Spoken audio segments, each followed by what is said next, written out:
Hello friends, welcome back to my channel. So friends, I hope कि आपने last का जो ओवरव्यू का वीडियो था एक्टिव जियो एप्लीकेशन का, आई होप कि आप लोगों ने पूरा देखा होगा और आपको अच्छे से समझ में आ गया होगा।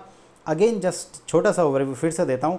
एक्टिव जियो एप्लीकेशन जो है इज़ नथिंग बट आपका एक हाई अवेलेबिलिटी सॉल्यूशन है सीक्वल डेटाबेसेस के लिए। और दूसरा आप कह सकते हो कि बिज़नेस कंटिन्यूटी सॉल्यूशन है कि इन केस अगर आपका प्राइमरी डेटाबेस फेल हो जाता है तो आप सेकेंडरी डेटाबेस से अपना काम चला सकते हो। तो चलो इस वीडियो में अपना लैब करते हैं। तो लैब करने के लिए जो है मैं अपना जो है सीक्वल डेटाबेस एक नया बनाता हूँ आप लोगों के लिए, एंड देन आपको लैब दिखाता हूँ, प्रैक्टिकली दिखाता हूँ कि किस तरह से आप वो फीचर यूज़ कर सकते हो। तो अभी तक जो है मैंने जो आपको डेटाबेस बनाना सिखाया वो मैंने डायरेक्टली सीक्वल डेटाबेसेस बनाया, एंड देन उसके अंदर मैंने सीक्वल सर्वर बनाया था, राइट। दूसरा क्या था कि आप दूसरा ऑप्शन क्या है कि आप यहाँ से सीक्वल सर्वर आप पहले बनाओ एंड देन उसके बाद आप सीक्वल डेटाबेस इसके अंदर बना सकते हो। ओके, ये एक ऑप्शन है। बट ये कंटिन्यू करने से पहले एक और पॉइंट मैं बताना चाहता हूँ इस वीडियो में, अदरवाइज़ मैं भूल जाऊँगा कि आप सीक्वल जो है, मैंने आपको बताया कि इंफ्रास्ट्रक्चर एज अ सर्विस में आप अगर आपको सीक्वल सर्वर बनाना है तो आप क्या कर सकते हो, एक वर्चुअल मशीन बना सकते हो एंड देन उस वर्चुअल मशीन के अंदर आप सीक्वल सर्वर का जो एडिशन है, जो भी स्टैंडर्ड है, एंटरप्राइज है, आप उसको डाउनलोड करो एंड देन उसके बाद इंस्टॉल करो। बट ये थोड़ा लेंदी प्रोसेस है बिकॉज आपको पहले वर्चुअल मशीन बनाना होगा, देन उसके बाद आपको सीक्वल सर्वर का जो लाइसेंस वर्जन आपके पास जो भी रहेगा उसको डाउनलोड करके उसको इंस्टॉल करना पड़ेगा। बट इसके अलावा जो है एक और सॉल्यूशन है कि आपको मान लो इंफ्रास्ट्रक्चर एज अ सर्विस में अगर सीक्वल सर्वर बनाना है तो लेट से आप वर्चुअल मशीन पे जाओगे, क्रिएट पे करो, क्रिएट वर्चुअल मशीन पे क्लिक करो एंड देन जो है यहाँ पर आपको इमेज जो है आपको एक प्री डिफाइंड या इनबिल्ड आप कह सकते हो इमेज मिलता है, जहाँ पर आपको माइक्रोसॉफ्ट प्रोवाइड कराता है कि भाई आपको अलग से सीक्वल सर्वर इंस्टॉल करने की ज़रूरत नहीं है, हमने ऑलरेडी इमेज बना रखी है, वो इमेज आप यूज़ करो, आपको प्री इंस्टॉल्ड सीक्वल सर्वर मिलेगा। तो कैसे करना है, इमेजेस में जाके सी ऑल इमेजेस पे आपको क्लिक करना है और यहाँ पर जो है आपको टाइप करना है सीक्वल सर्वर और एंटर प्रेस करना है। एंटर प्रेस करने के बाद नीचे आओगे आप और लोड मोर पे क्लिक करोगे और नीचे आओगे तो यहाँ पर आपको अलग अलग टाइप के एडिशंस मिल रहे हैं, जैसे सर्विसेज के पॉइंट ऑफ व्यू से मिल रहा है कि आपको सीक्वल सर्वर का रिपोर्टिंग सर्विस इंस्टॉल करना है वर्चुअल मशीन में, या फिर एनालिसिस सर्विस इंस्टॉल करना है, या फिर ये सीक्वल सर्वर इंस्टॉल करना है उबुंटू में, या फिर विंडोज़ के ऊपर इंस्टॉल करना है। तो अलग अलग टाइप की सर्विसेज हैं। तो लेट से मान लो अगर मुझे इंफ्रास्ट्रक्चर एज अ सर्विस में अगर सीक्वल सर्वर बनाना है तो ऑब्वियसली मैं वर्चुअल मशीन में जाके इमेज में ये इमेज चूज़ करूँगा, SQL server 2017 on Windows server 2016। इसका टाइप जो है वर्चुअल मशीन रहेगा। अब जो एडिशन है वो एडिशन में आप यहाँ से सेलेक्ट कर सकते हो। यहाँ पर आपको वेब एडिशन आ रहा है, स्टैंडर्ड आ रहा है, एंटरप्राइज आ रहा है, लाइसेंस्ड आपका एक्सप्रेस आ रहा है, डेवलपर आ रहा है। आपको अपने इन्वायरमेंट में जो एडिशन यूज़ करना है आप वो एडिशन चूज़ करो एंड देन चूज़ करने के बाद आप यहाँ से फिर वर्चुअल मशीन आगे बना सकते हो जैसे कि बनाते हैं हम। तो इसमें क्या है कि आपको इनबिल्ड जो है इमेजेस मिल रही हैं जिसमें आपका प्री इंस्टॉल रहता है सीक्वल सर्वर। आपको सिर्फ वर्चुअल मशीन डिप्लॉय करना है वो इमेज सेलेक्ट करके और आपको सीक्वल सर्वर रेडी मिलेगा उसके अंदर। ओके, तो ये एक ऑप्शन है। ओके, तो चलो अपने लैब के ऊपर चलते हैं। तो मैं एक काम करता हूँ, जैसे कि मैं बता रहा था कि सीक्वल सर्वर हम पहले बनाते हैं इस वीडियो में। ओके, तो मैं क्रिएट पे क्लिक करता हूँ और क्रिएट पे क्लिक करने के बाद मैं एक नया रिसोर्स ग्रुप बना लेता हूँ, लेट से संदीप करके, ठीक है। इसका मैं सीक्वल अपना सर्वर का नाम दे रहा हूँ, सीक्वल सर्वर का नाम। तो मैं लेट से इसको देता हूँ मास्टर एसक्यूएल सर्वर 1000 करके ऐसा नाम दे देता हूँ, ठीक है। ईस्ट यूएस रीजन रखता हूँ, सर्वर एडमिन रखता हूँ मैं एज्योर एडमिन और पासवर्ड रख देता हूँ India@1 से लेकर 9 तक, ठीक है। ये हो गया, ठीक है।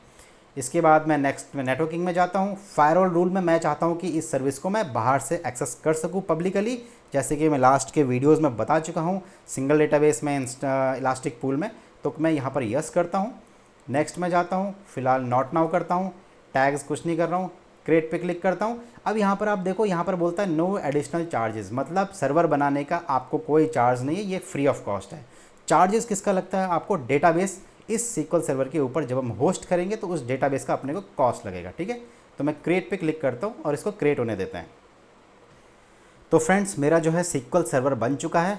गो टू रिसोर्स पे जाता हूँ और उसके बाद अब अपने को डेटाबेस बनाना है। तो सीक्वल सर्वर में जाके यहाँ पर आपको ऑप्शन आता है क्रिएट डेटाबेस। ओके, तो मैं क्रिएट डेटाबेस पे क्लिक करता हूँ और उसके बाद जो है यहाँ पर मेरा सब्सक्रिप्शन रिसोर्स ग्रुप सेम आ गया है। डेटाबेस का नेम डालता हूँ, तो मैं यहाँ पर डालता हूँ मास्टर DB 1000 करके ऐसा नाम दे देता हूँ। तो सर्वर का नाम रखा था हमने मास्टर सीक्वल सर्वर और डेटाबेस का नाम है मास्टर DB करके। इलास्टिक पूल में नहीं चाहता हूँ मैं, कंप्यूटर प्लस स्टोरेज में मैं फ़िलहाल जो है सबसे सस्ता वाला चूज़ करता हूँ, बेसिक वाला, जिससे मुझे कॉस्ट कम पड़े। अप्लाई पे क्लिक करता हूँ और रेप्लिकेशन रिडंडेंसी मैं फ़िलहाल लोकली करता हूँ। नेक्स्ट पे जाता हूँ, नेटवर्किंग, नेक्स्ट पे क्लिक करता हूँ और नेक्स्ट पे क्लिक करता हूँ। यहाँ पर डेटा सोर्स जो है फ़िलहाल मैं नन करता हूँ, क्योंकि हम लोग ब्लैंक डेटाबेस बना रहे हैं। हम लोग अलग से ब्लैंक इस डेटाबेस के अंदर हम लोग कोई भी टेबल नहीं बना रहे हैं, हम लोग अलग से टेबल बनाएंगे। ओके, तो हम लोग इसमें कोई भी डेटा सोर्स नन चूज़ करेंगे। नेक्स्ट पे क्लिक करता हूँ, रिव्यू प्लस क्रिएट पे क्लिक करता हूँ एंड देन इसके बाद क्रिएट पे क्लिक करता हूँ। सो मेरा जो है डेटाबेस भी बन चुका है। अब मैं क्या करता हूँ, इसको होम पे जाता हूँ, अपने सीक्वल सर्वर पे जाता हूँ। देन ये हमने मास्टर सीक्वल सर्वर बनाया था, इस पे जाता हूँ। इसके अंदर मैं सीक्वल डेटाबेसेस के अंदर जाता हूँ, तो यहाँ पर हमें एक डेटाबेस मिलेगा। ओके, तो ये आई थिंक अभी रिफ़्रेश नहीं हुआ है, इसको मैं रिफ़्रेश कर लेता हूँ एक बार। रिफ़्रेश, डेटाबेस सर्वर पे जाता हूँ, देन सीक्वल डेटाबेस पे जाता हूँ। ये अभी भी दिख नहीं रहा है, बल जबकि जो ओके दिख गया, ये आ गया मेरा मास्टर डेटाबेस। ओके, अब अपने को इसका एक्टिव जियो रेप्लिकेशन इनेबल करना है। तो फ्रेंड्स, इसमें एक चीज़ ध्यान रखना कि एक्टिव जियो रेप्लिकेशन जो है आपका डेटाबेस लेवल पे आप इनेबल करते हो, यानी कि जो सीक्वल सर्वर है वो सीक्वल सर्वर पे आपको ऑप्शन नहीं मिलता है एक्टिव जियो रेप्लिकेशन इनेबल करने के लिए, वो आपको मिलता है डेटाबेस लेवल पे। पहला पॉइंट। दूसरा पॉइंट कि एक्टिव जियो जो रेप्लिकेशन है ये आपका सीक्वल मैनेज इंस्टेंस के लिए ये फीचर अवेलेबल नहीं है, ये एज्योर सीक्वल डेटाबेस के लिए अवेलेबल है, एज्योर सीक्वल मैनेज इंस्टेंस के लिए अवेलेबल नहीं है एक्टिव जियो रेप्लिकेशन का ऑप्शन। ओके, और दूसरा जो मैंने बोला कि ये ऑप्शन आपको डेटाबेस लेवल पे जाके इनेबल करना होता है। तो चलो इस पे जाके करते हैं। तो मैं जाता हूँ डेटाबेस पे, और डेटाबेस पे मैं जाके आप थोड़ा सा नीचे आएंगे डेटा मैनेजमेंट में, तो यहाँ पर आपको मिलता है रेप्लिकास। ओके, एक्चुअली पहले जो है कुछ 1-2 महीने पहले ना यहाँ पर सेटिंग्स करके आता था। सेटिंग्स, ये जो सेटिंग्स है ना इसके अंडर आता था आपका एक्टिव जियो रेप्लिकेशन करके। बट जैसे कि मैंने बोला, बहुत बार अपने वीडियोस में बोला है कि माइक्रोसॉफ्ट एज्योर जो है एज्योर पोर्टल में बहुत सारे चेंजेस करता रहता है, फ्रीक्वेंटली करता रहता है। इसीलिए जो है अभी इन लोगों ने एक्टिव जियो रेप्लिकेशन का जो नाम है वो चेंज करके आपका रेप्लिकास कर दिया, जो कि डेटा मैनेजमेंट के अंदर आता है। तो रेप्लिकास में आप जाएंगे तो देखो यहाँ पर जो है क्रिएट रेप्लिका में कुछ भी नहीं आ रहा है। ओके, तो चलो ये क्रिएट करने से पहले, इसका एक्टिव जियो रेप्लिकेशन इनेबल करने से पहले हम क्या करते हैं, ये जो डेटाबेस है हमारा, इस डेटाबेस को पहले कनेक्ट करते हैं। इसके अंदर हम लोग एक टेबल बनाएंगे और उस टेबल के अंदर हम लोग कुछ डेटा डालेंगे। ठीक है, तो मैं क्या करता हूँ, ये सर्वर नेम है। ऑब्वियसली आपको पता होगा, अगर आपने मेरे एज्योर सीक्वल के वीडियोस अगर देखे हैं तो आपको मालूम है कि डेटाबेस में जाके अपने को क्या करना पड़ता है, जो फायरवॉल है अपने का वो उसमें अपना क्लाइंट IP ऐड करना पड़ता है, ताकि हम अपने बेस मशीन से इसको एक्सेस कर सकें। ठीक है, और दूसरा अलाउ एज्योर सर्विसेज अपने को यस करनी पड़ती है। ठीक है, तो मैं इसको ऐड क्लाइंट IP करता हूँ, ये मेरा क्लाइंट IP ऐड हो गया। सेव पे क्लिक करता हूँ। अगर मैं इसको नहीं करूँगा तो ये मेरे बेस मशीन से जब मैं इसको कनेक्ट करने के लिए करूँगा तो ये मुझे फेल बताएगा। ठीक है, तो मैं इस पर जाता हूँ, अपना सर्वर नेम को कॉपी करता हूँ एंड देन उसके बाद जो है मैं एज्योर डेटा स्टूडियो ओपन करता हूँ। यहाँ पर मैं ऐड कनेक्शन पे क्लिक करता हूँ, यहाँ पर मैं पेस्ट करता हूँ सीक्वल सर्वर नेम। ऑथेंटिकेशन में सीक्वल लॉगिन करता हूँ, यूज़र नेम में एज्योर एडमिन और पासवर्ड जो हमने डाला था India@1 से लेकर 9 तक, इसको कनेक्ट पे क्लिक करता हूँ। तो ये मेरा सीक्वल सर्वर कनेक्ट हो चुका है। इसको एक्सपेंड करता हूँ।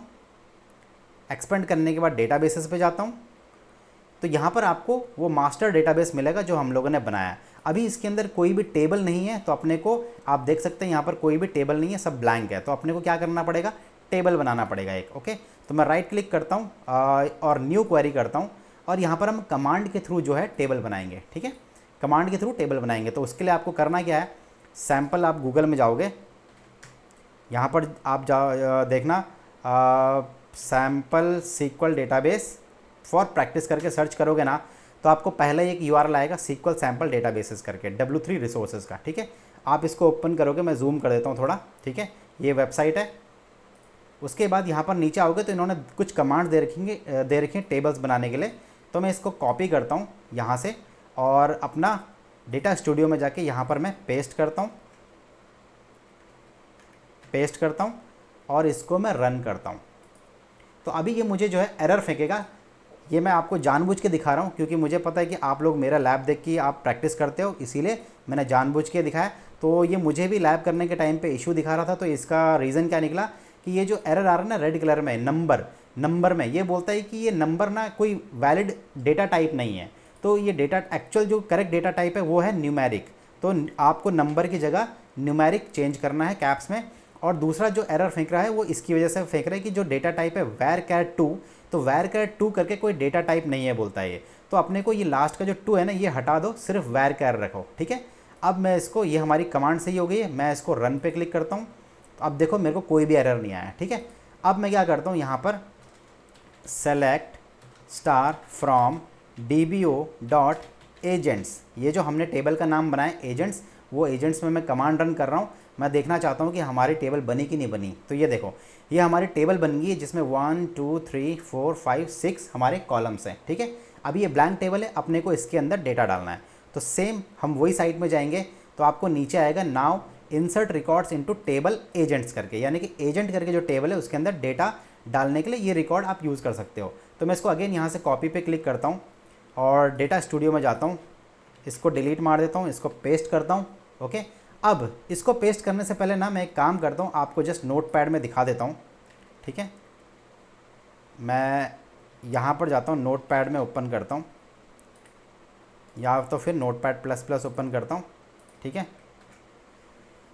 यहाँ पर जाके मैं पेस्ट करता हूँ, ये मैंने कॉपी किया था वहाँ से साइड से। अब मैं इसमें से एक काम करता हूँ ना, पार्शियली मैं डेटा इंसर्ट करता हूँ। तो मैं पहले क्या कर रहा हूँ, मैं सिर्फ इतना ही डेटा इंसर्ट कर रहा हूँ अपने सीक्वल टेबल के अंदर, ये वाला डेटा मैं इंसर्ट नहीं कर रहा हूँ।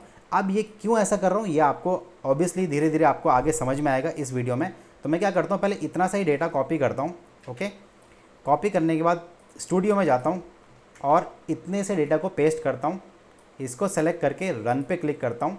तो ये मेरा इतना डेटा यानी कि 8 रोज़ जो है मेरी इंसर्ट हो गई है, ठीक है। तो मैं यहाँ पर करता हूँ सेलेक्ट स्टार फ्रॉम dbo.agents, ठीक है, एजेंट्स करके, ठीक है। अब मैं क्या करता हूँ, इसको रन करता हूँ सेलेक्ट करके। तो ये देखो मेरी अभी इसमें रोज़ कितनी दिखा रही, 8 रोज़ दिखा रही, क्योंकि मैंने आधा ही डेटा इसमें इंसर्ट किया है, ठीक है। ये मैंने इसलिए किया है कि मैं आपको एक्चुअली में एक्टिव जियो एप्लीकेशन कैसे काम कर रहा है वो दिखाने के लिए मैंने आधा ही डेटा डाला है, ठीक है। मैंने जो है ये नीचे की ये लाइन्स अभी तक डाली नहीं है, ठीक है। तो अब चलते हैं अपने पोर्टल के ऊपर। पोर्टल में जाते हैं अपने मास्टर डेटाबेस के ऊपर और सीक्वल डेटाबेस में आपको जाना पड़ेगा। यहाँ पर डेटा मैनेजमेंट में आपको रेप्लिकाज में जाना पड़ेगा, क्रिएट रेप्लिका क्रिएट करना पड़ेगा। ओके, तो क्रिएट रेप्लिका में आपका सब्सक्रिप्शन आ गया, रिसोर्स ग्रुप आ गया, प्राइमरी डेटाबेस आ गया आपका, ये प्राइमरी डेटाबेस है मास्टर वाला, रीजन आपका ईस्ट यूएस आ गया है। अब जैसे कि मैंने बोला कि आप जो है जियो एप्लीकेशन या तो सेम रीजन में बना सकते हो या तो आप अक्रॉस द डिफरेंट रीजन में भी बना सकते हो। तो ये बोलता है कि डेटाबेस नेम ये है, लेकिन सर्वर आपको चूज़ करना पड़ेगा, यानी कि रेप्लिका बनाने के लिए आपको नया सर्वर बनाना पड़ेगा। ओके, तो जैसे कि मैंने डायग्राम में आपको बताया था कि ये अपना जो है प्राइमरी डेटाबेस हो गया। ये मैं इसको एक बार सेलेक्ट कर लेता हूँ, ये हमारा प्राइमरी डेटाबेस है। मान लो ये ईस्ट यूएस में है, अपने को रेप्लिका बनाना है जो कि हमारा रीड ओनली डेटाबेस रहेगा। तो आप इस सेकेंडरी डेटाबेस को या तो सेम रीजन में बना सकते हो जो कि जिसमें आपका मास्टर डेटाबेस है, या तो आप डिफरेंट रीजन में भी बना सकते हो। ओके, तो चलो पोर्टल पे चलते हैं। यहाँ पर आपको नया सर्वर बनाना पड़ेगा। तो मैं यहाँ पर डालता हूँ डेटाबेस का नाम, सॉरी सर्वर नेम डालता हूँ, सीक्वल सर्वर का नाम। तो मैं डालता हूँ मेरा सेकेंडरी सर्वर और 2000 ऐसे नाम दे देता हूँ मैं। तो ये सेकेंडरी सीक्वल सर्वर का नाम दे रहा हूँ मैं। सर्वर एडमिन का नाम मैं फ़िलहाल सेम ही रखता हूँ जो कि मैं कॉमन रख रहा हूँ, ठीक है। ये मैंने डाल दिया। अब जैसे कि मैंने बोला आप ये तो सेम रीजन में रखो जिसमें मेरा है ईस्ट यूएस में, या तो आप डिफरेंट रीजन में भी रख सकते हो। तो फिलहाल मैं सेम रीजन में रखता हूँ। ओके पे क्लिक करता हूँ, ठीक है। ये ओके पे क्लिक करने के बाद मैं इलास्टिक पूल नहीं रखना चाहता। कंप्यूट स्टोरेज मेरा बेसिक ही रहेगा। जैसे कि मैंने बोला एक्टिव जियो एप्लीकेशन के लिए आपका जो सेकेंडरी डेटाबेस जो रीड ओनली डेटाबेस बनेगा उसका जो कंप्यूट और स्टोरेज होना चाहिए वो सेम ही होना चाहिए जो आपका प्राइमरी या मास्टर डेटाबेस का है, सेम कंप्यूट रिसोर्सेज सेकेंडरी का भी रहना चाहिए। तो मेरा प्राइमरी आपको पता है कि बेसिक मैंने चूज़ किया था, तो मेरा सेकेंडरी भी बेसिक ही मैं चूज़ करूँगा, ठीक है। बैकअप रिडंडेंसी मैं लोकली करता हूँ फिलहाल। नेटवर्किंग में जाता हूँ, ये जो डेटाबेस है सेकेंडरी रीड ओनली, इसको भी मैं अलाउ एज्योर सर्विसेज को मैं यस करता हूँ, नेक्स्ट पे करता हूँ, नेक्स्ट पे करता हूँ, क्रिएट पे क्लिक करता हूँ। सो फ्रेंड्स, मेरा जो है रेप्लिका क्रिएट हो चुका है। अब मैं होम पे जाता हूँ। होम पे जाने के बाद सीक्वल सर्वर्स में जाता हूँ, तो यहाँ पर देखो एक मेरा मास्टर सीक्वल सर्वर है और एक मेरा सेकेंडरी सर्वर है, ओके। अब मैं मान लो मास्टर में जाता हूँ सीक्वल सर्वर में, यहाँ पर सीक्वल डेटाबेसेस में जाता हूँ और अपना मास्टर डीबी सेलेक्ट करता हूँ। इसके बाद मैं यहाँ पर अगर रेप्लिकाज में आता हूँ, तो रेप्लिकाज में देखो यहाँ पर मुझे एक जियो रेप्लिका भी मेरा बन चुका है, ओके। इसका आप देख सकते हैं कि प्राइसिंग टियर बेसिक ही है। रेप्लिका स्टेट जो है ये ऑनलाइन है, जो कि आपका राइटेबल डेटाबेस है, और जियो रेप्लिका जो है ये आपका रीडेबल है, ओके। अब इससे रिलेटेड इसके आगे अब चलो मैं आपको ना ये सेकेंडरी डेटाबेस जो रीडेबल है इसको कनेक्ट करने से पहले कुछ एडिशनल पॉइंट्स बताना चाहता हूँ जो मैंने अभी माइक्रोसॉफ्ट के डॉक्यूमेंट में पढ़ा है। तो मैं माइक्रोसॉफ्ट के डॉक्यूमेंट में लेके जाता हूँ। यहाँ पर ये कुछ बोलता है कि restore database from Jio secondary not supported. कहने का मतलब है कि ये बोल रहा है कि आप सेकेंडरी जो है जियो सेकेंडरी जो है आपका एक्टिव जियो एप्लीकेशन, उससे आप रिस्टोर नहीं कर सकते हो। और दूसरा इसके अलावा कुछ और पॉइंट्स है, जैसे कि मैंने बताया कि एक्टिव जियो एप्लीकेशन आपका सीक्वल मैनेज इंस्टेंस के लिए सपोर्ट नहीं करता है फ़िलहाल, ठीक है। इसके अलावा कुछ एडिशनल पॉइंट्स हैं, जो मेन पॉइंट्स हैं वो मैं आपको बता रहा हूँ। इसमें है एक और ऑप्शन नीचे, yes, in addition to disaster recovery active geo application can be used in following scenarios.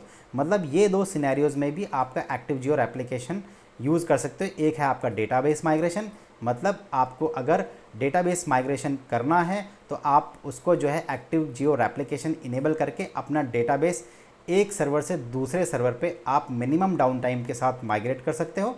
और दूसरा इसने जो यूज़ केस बताया है वो है एप्लीकेशन अपग्रेड का। मतलब अगर आपको अपनी एप्लीकेशन जो है अपग्रेड करनी है तो आप टेम्पररी जो है एक्स्ट्रा एक सेकेंडरी डेटाबेस बना सकते हो by creating active geo application, ठीक है। तो ये कुछ इंपॉर्टेंट पॉइंट्स है, बट अगेन मैं वही कहूँगा कि फॉर मोर इन्फॉर्मेशन आप माइक्रोसॉफ्ट का डॉक्यूमेंट पढ़ो, गो थ्रू करो, उसके FAQs पढ़ो बेटर अंडरस्टैंडिंग के लिए, ठीक है। तो मैं चलता हूँ अपने पोर्टल में।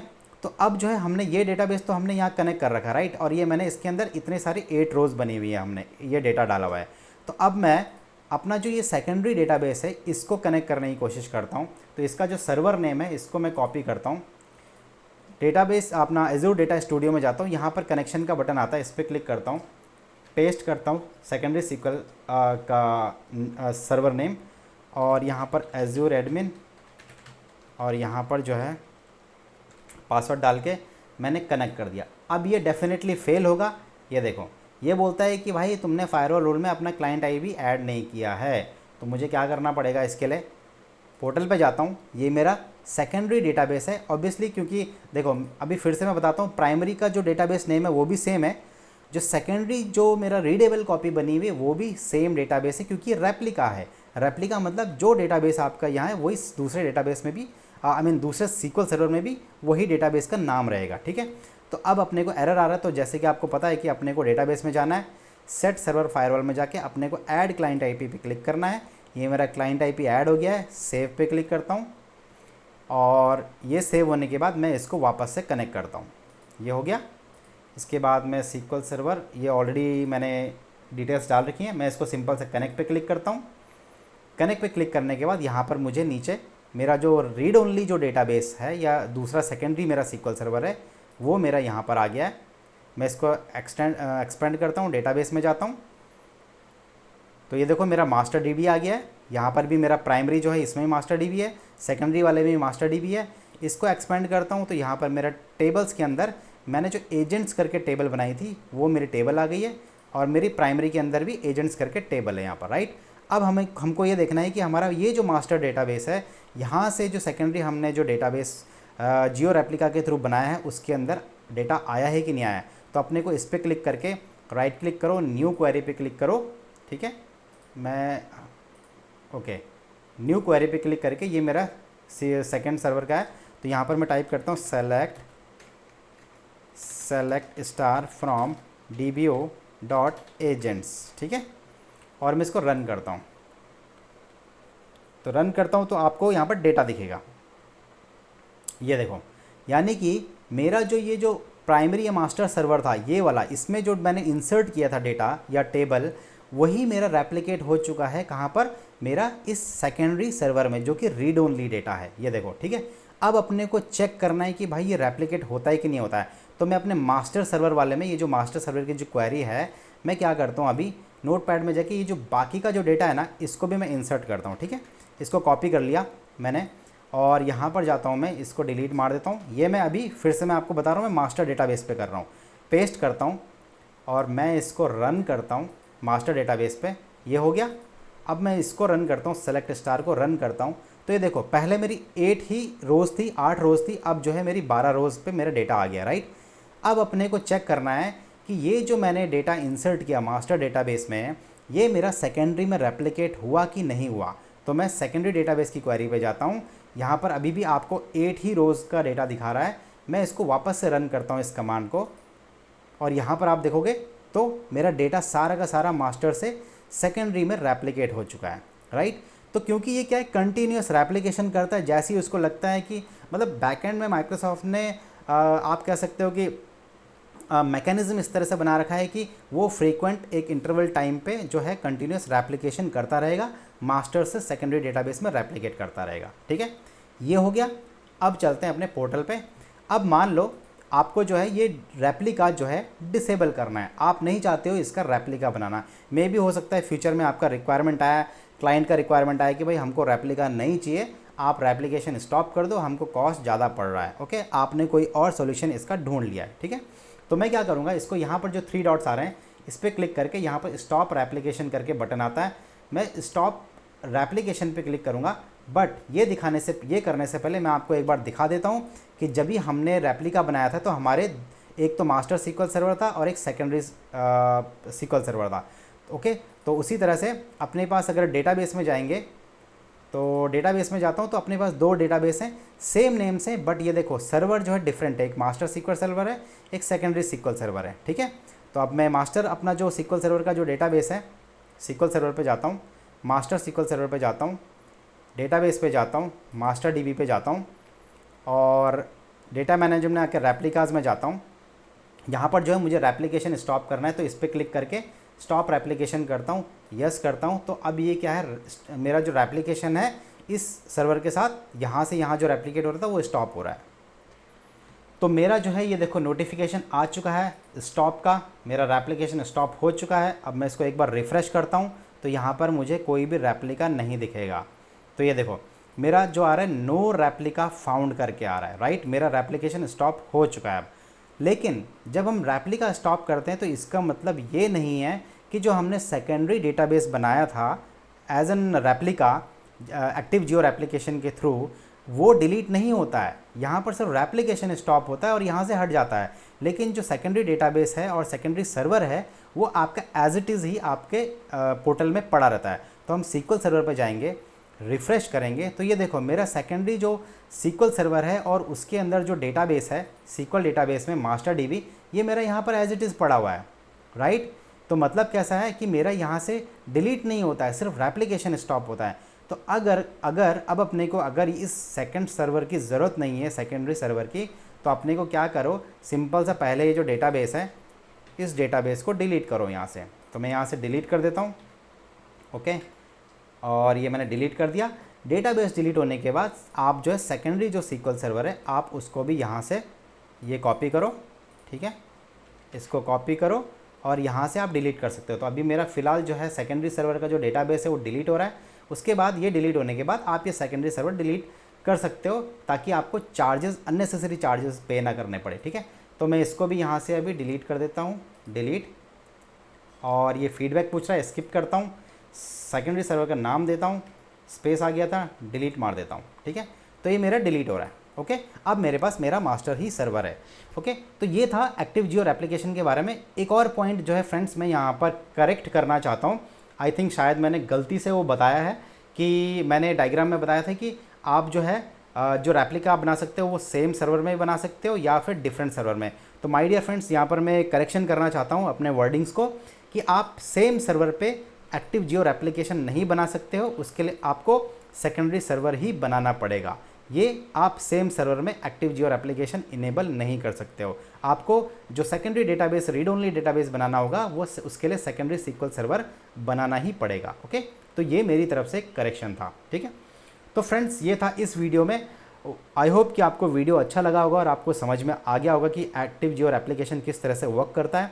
ओके, और इस वीडियो में इतना ही। वीडियो अच्छा लगा होगा तो वीडियो को लाइक करो, शेयर करो, चैनल को सब्सक्राइब करो। तो मिलते हैं अब अगले वीडियो में नए टॉपिक के साथ। So friends, thanks for watching this video.